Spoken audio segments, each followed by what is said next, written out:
مسئله کمبود آب و مخصوصا اسراف در آب است. متاسفانه ما میبینیم از یک طرف آب در واقع به هوا گرم شده است و از یک طرف دیگه هموطنان عزیزمان دست به یک سری از اسراف های میزنه که نه تنها در ارتباط به مسائل اجتماعی یا اصول که در اجتماع زندگی میکنیم در او قالب جور نمی، از لحاظ شرعی نیز اشکال برانگیز است. الله متعال در قرآن در سوره های متعدد اشاره میکنه به بحث مسئله اسراف.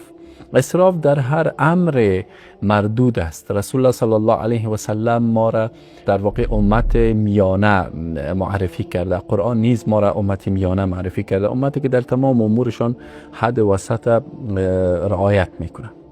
روی مطلب و روی ملحوظ بیاین دل بسوزانین، از اسراف آب بیش از اندازه خودداری کنین در محیط محله که زندگی میکنین.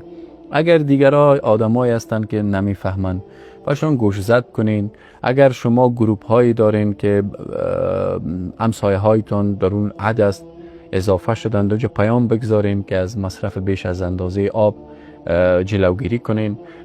توجه کنین جایی که آب در اونجا در واقع در کل بلاک هایی که یک نل داره به بیرون راهنمایی شده، اگر آب به شکل مستمر اونجا جریان داره، شاید شیردان خراب شده باشه، مشکل دیگه به وجود آمده باشه، وقتا په وقتا شیردان ها را چک کنین، تبدیل کنین.